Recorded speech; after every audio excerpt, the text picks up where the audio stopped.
떡의 유혹, 떡의 유혹. 이러한 제목으로 은혜를 나누겠습니다. 여러분들에게 한번 질문을 드릴게요. 여러분 예수님 믿으세요? 예수님 믿으세요? 이렇게 자신 없어 하세요? 아멘 해야죠.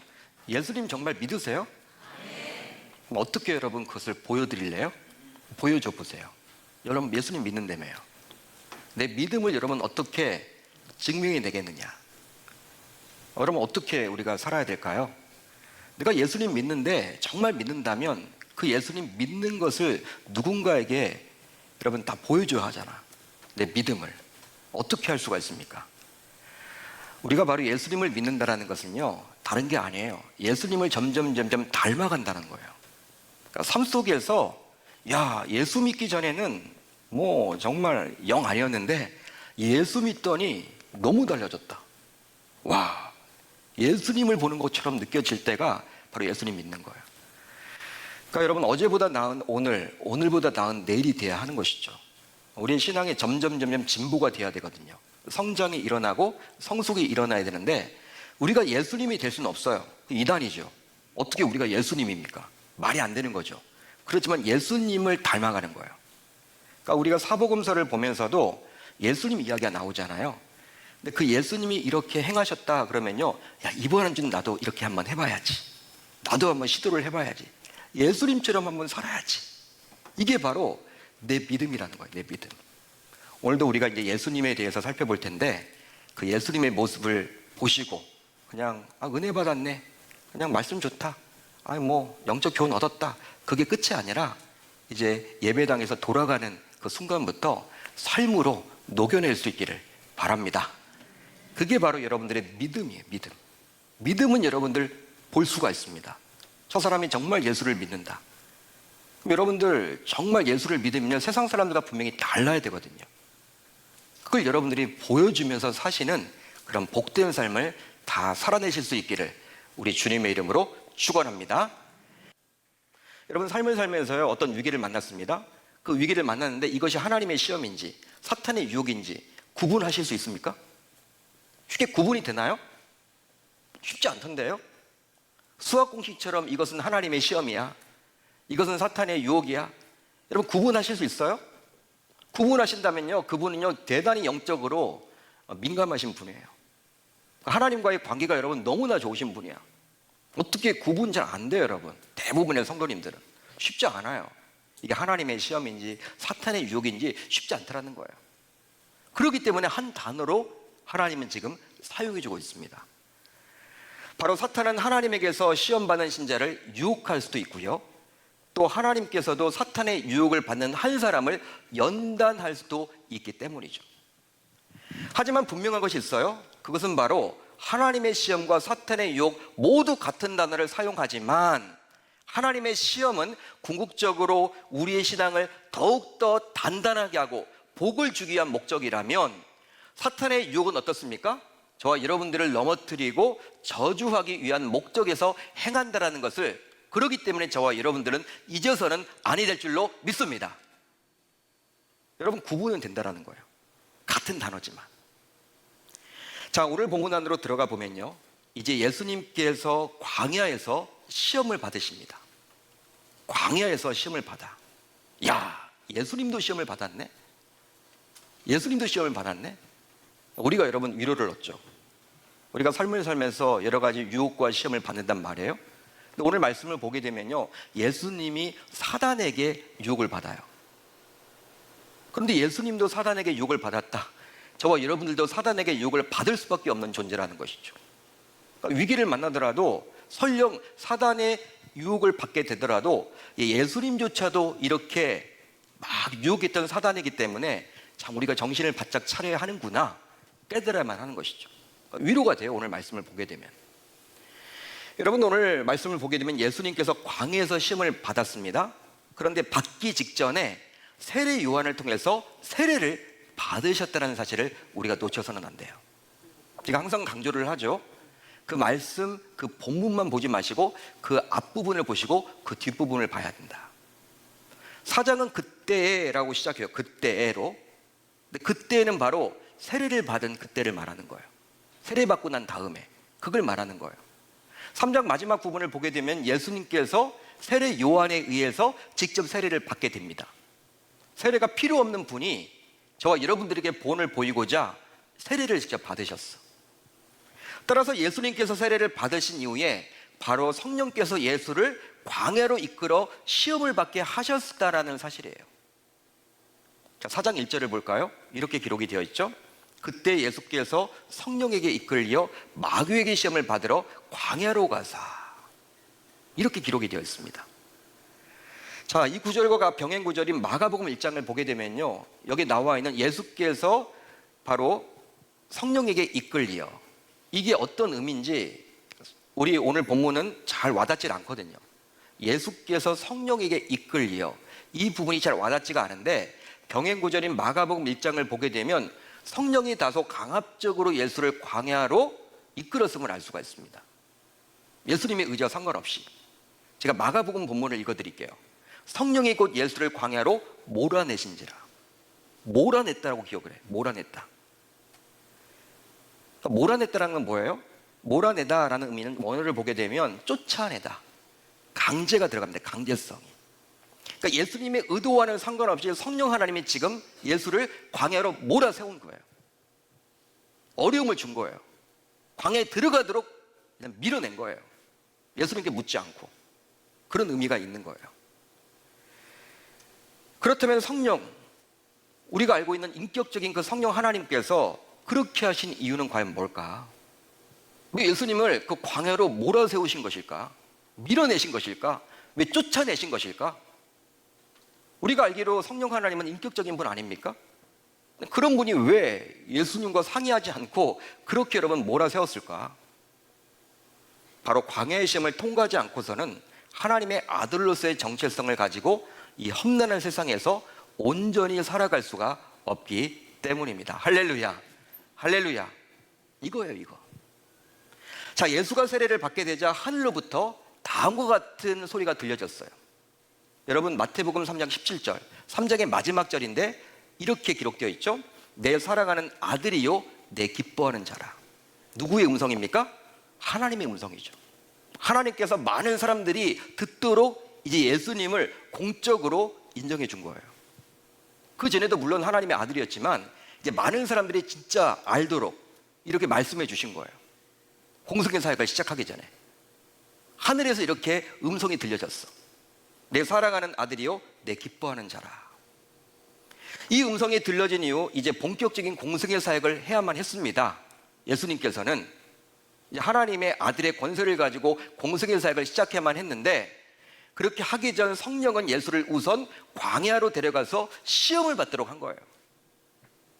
바로 이 시험을 이겨내므로 하나님의 뜻에 온전히 순종하는 진정한 하나님의 아들이 되기를 기대했기 때문이죠.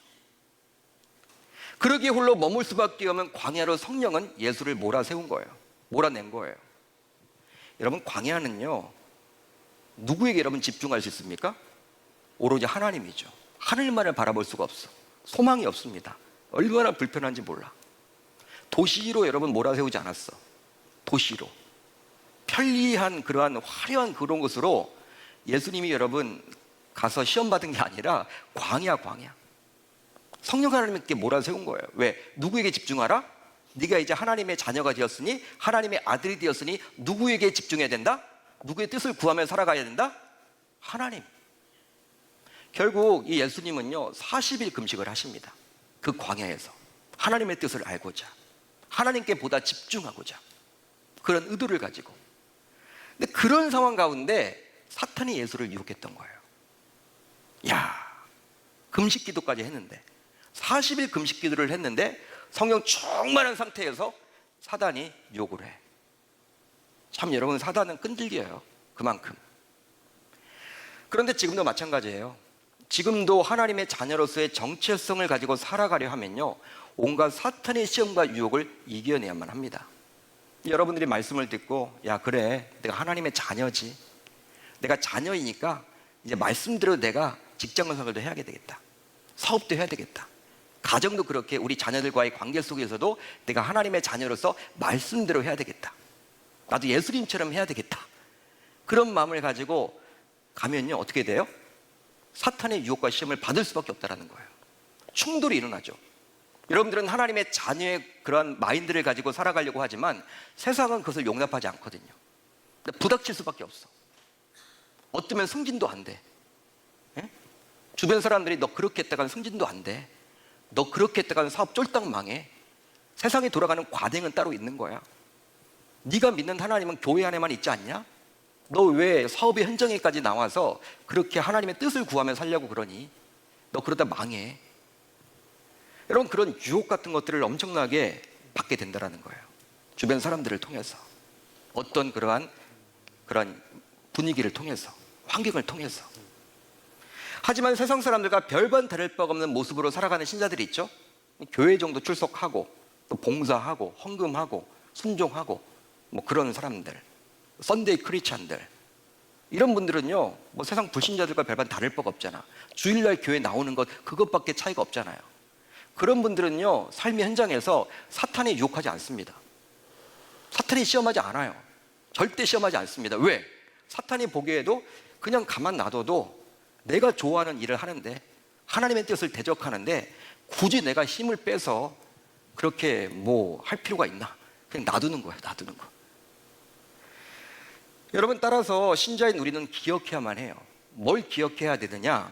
바로 하나님의 자녀로서 하나님의 뜻대로 살아가려면 많은 시련을 겪게 된다는 거예요.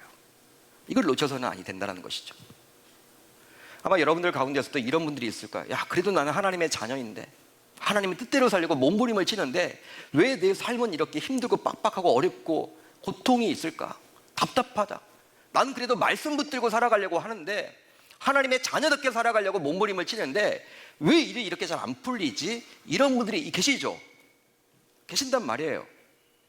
그런 분들이 계시다면 그것은 신앙생활을 잘하고 있다는 징표이기 때문에 오히려 감사할 수 있기를 바랍니다. 시험이 올 수밖에 없어요, 솔직히. 여러분, 그렇기 때문에 이 마르틴 루터라고 종교개혁자 있습니다. 유명하죠. 마틴 루터가 어떤 말을 했냐면, 시련이 없는 것이 가장 큰 시련이다. 이런 유명한 말을 남겼어요. 시련이 없는 것이 가장 큰 시련이라는 거예요. 이게 어떤 말입니까? 시련이 없다는 것은요, 내가 신자지만 사단이 나를 유혹하지 않는다, 나를 시험하지 않는다라는 의미이기 때문에, 이건 내가 신자지만 신자답게 살지 못하기 때문에 그것이 가장 큰 시련이 될 수밖에 없다, 그런 의미예요. 여러분, 인생을 살다 보면요, 진짜 말씀대로 살려고 하면요, 손해를 볼 수밖에 없어요. 너무나 답답하고 힘들어요. 어려워요. 핍박도 있습니다. 박해도 있습니다. 여러분, 영적 전쟁이 얼마나 치열하게 치러야 될지 몰라요. 그런 것이 전혀 없다. 나는 교회 잘 다니는데 그냥 일상생활이 너무나 평탄함만 있다. 어떤 거리낌이 전혀 없다. 직장 다녀도 직장 동료들하고도 어떤 그냥 뭐 일을 할 때에도 전혀 이렇게 부닥침이 없다. 세상의 가치관에 잘 순구하는 사람들이야. 그런 분들은. 사람은 좋죠. 여러분, 친구들은 많겠죠. 그렇지만 하나님의 자녀답게 그 정체성을 가지고 살아가는 사람은 아니기 때문에 그런 사람들은 사단이 건들지 않는다는 거예요. 왜? 같은 편이니까. 그냥 놔둔다는 거예요.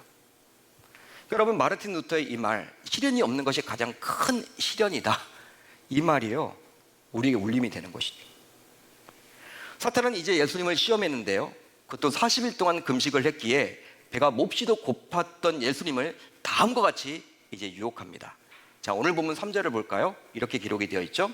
시험하는 자가 예수께 나와서 이르되 내가 만일 하나님의 아들이어든 명하여 이 돌들로 떡덩이가 되게 하라.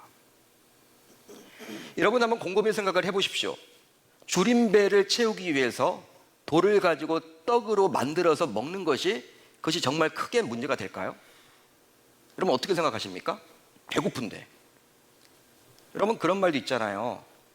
이렇게 굶주리면요, 진짜 이게 먹고 사는 문제는 가장 중요한 생존의 문제잖아. 내가 지금 배고파가지고 여러분 뭘 먹어야 되잖아. 배고프면 당연히 채워야 되죠. 근데 인간의 여러분 기본적인 그거 아닌가요? 생리현상 아닌가요? 배고프면 여러분 먹게 되어 있잖아요, 사람이. 여러분, 근데 그걸 지금 사단이 지금 하라고 하거든요. 지금 예수님께서 여러분 돌을 가지고 떡을 만들어 먹는다고 해서 그것이 뭐가 크게 큰 문제냐는 거야. 지금 배고픈데. 여러분, 어떻게 생각하십니까? 사탄은 예수님께 배가 고프면 스스로 떡을 만들어 먹으라고 지금 요구를 하고 있거든요. 너 할 수 있잖아. 너 하나님의 아들이라며. 하나님의 아들의 권세를 가지고 여기 많이 보이는 이 돌들을 가지고 떡을 만들어 먹어. 네가 믿는, 네가 아버지를 여기던 하나님도 아들인 네가 그렇게 배고파하고 힘들어하는 것을 그렇게 할 리가 없어. 좋아할 리가 없어. 진짜 아버지라며 하나님이. 어느 아버지가 자기 자녀가 이렇게 굶어 죽는 것을, 배고파하는 것을 원하겠니? 진짜 너희 아버지가 하나님 맞다면 너도 이 돌들을 가지고 떡을 만들어 먹어. 할 수 있잖아. 너는 능력 있잖아. 지금 그렇게 속삭이고 있는 거예요. 사단이 지금 예수님께 속삭인단 말이에요. 물론 예수님은 공생의 기간 동안 오병이어 사건을 통해서 남자 장정만 5천 명을 먹이셨습니다. 따라서 하나님의 아들로서 충분히 돌을 가지고 떡을 만들 수 있는 능력을 가지고 있는 거예요. 충분한 능력을 가지고 있습니다. 그러기에 당시 예수님은 사탄의 요구대로 충분히 행할 수가 있어. 야, 너는 나를 이렇게 무시하니? 내가 한번 해볼까? 여러분, 이런 마음 가질 수 있죠.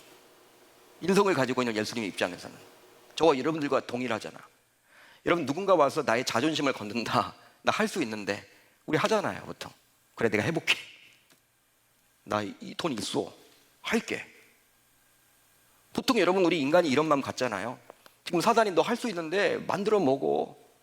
계속 여러분 그렇게 옆에서 속삭인단 말이에요. 네가 믿는 하나님, 네가 아버지라고 하는 하나님이 그걸 원하지 않을까? 네 아들이 그렇게 배고파 굶주려 있는데 이거 뭐 만들어 먹는다고 그게 무슨 잘못이니? 먹어. 여러분 그렇게 계속 유혹을 한단 말이에요. 자, 오늘 말씀 보세요. 지금 예수님께서 신명기 8장을 인용했다고 제가 말씀드렸습니다. 그런데 신명기 8장을 보게 되면요, 오늘 말씀 여기에 나와 있죠. 4절을 보게 되면 이렇게 나와 있어요. 예수님이 이런 말을 합니다. 사람이 떡으로만 살 것이 아니요 하나님의 입으로부터 나오는 모든 말씀으로 살 것이다.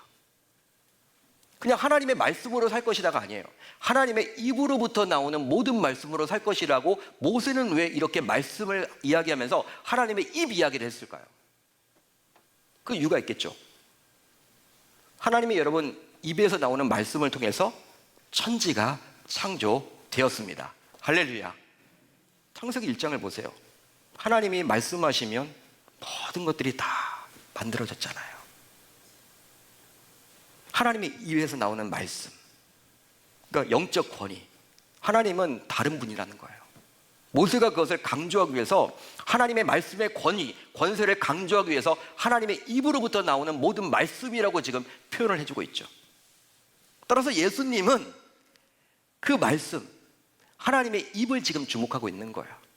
다른 것에 집중하고 있는 것이 아니라 그 광야에서, 그런 시험의 현장에서 즉 자신의 굶주림을 해결해야 하는 절체절명의 위기를 만나게 되더라도 세상 사람과 동일한 방법이 아니라 오로지 말씀으로 승부를 걸어야 할 줄로 믿습니다. 예수님처럼 말이죠.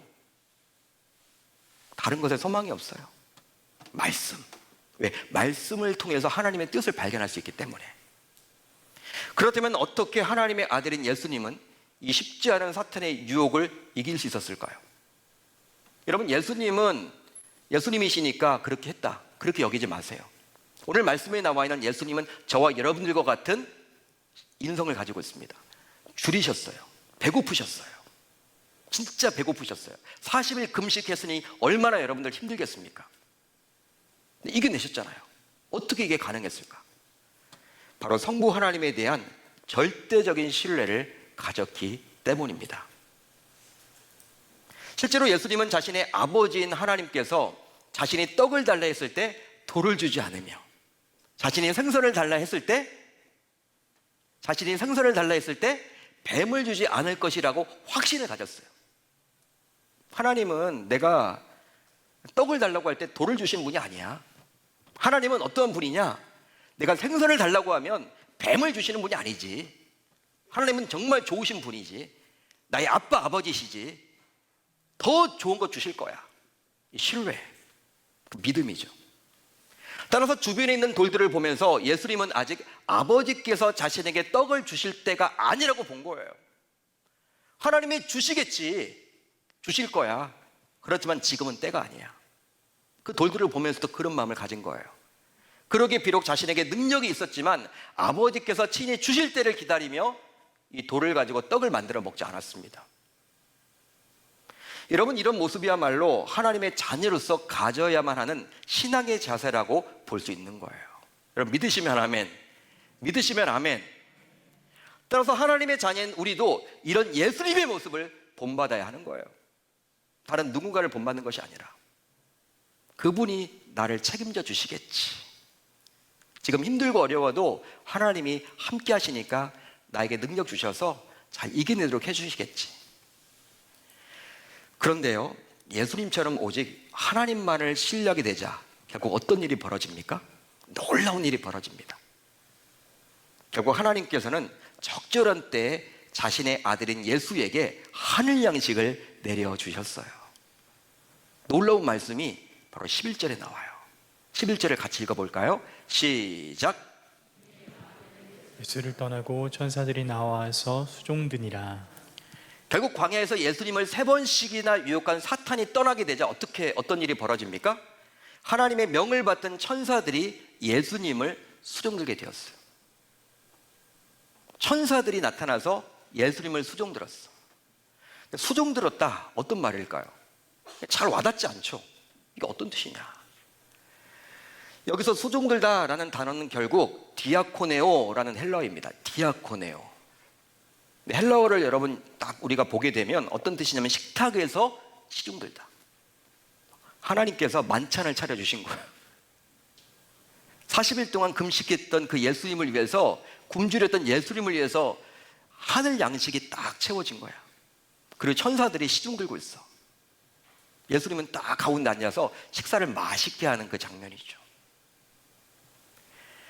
즉 예수님의 굶주림을 하나님 아버지께서 친히 해결해 주셨습니다. 할렐루야, 할렐루야.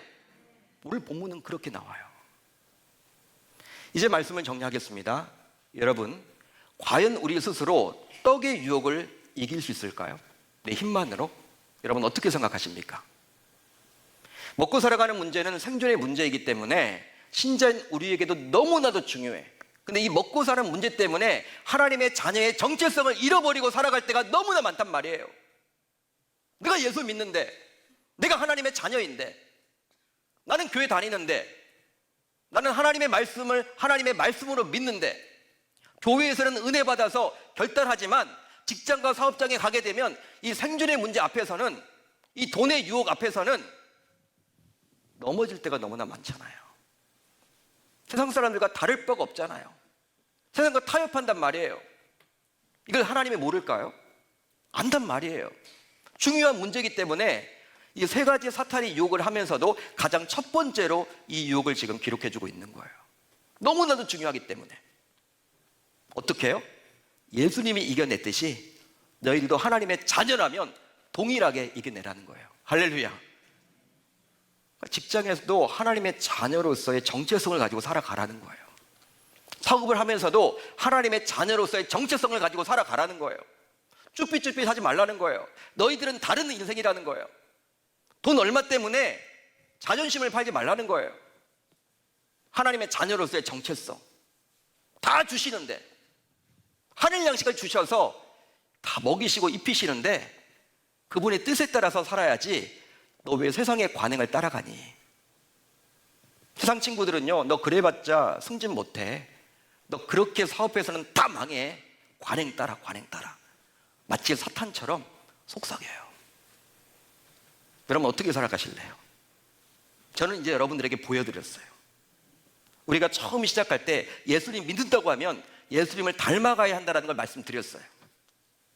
저와 여러분들 모두 이제 정신을 차렸으면 좋겠고, 교회에서만 신앙생활을 하는 것이 아니라 삶의 현장에서, 직장에서, 사업을 하든지 간에, 학교를 다니면서, 가정에서 뭐든지 간에 하나님의 자녀로서의 정체성을 놓치지 않고 살아갈 수 있기를 우리 주님의 이름으로 축원합니다.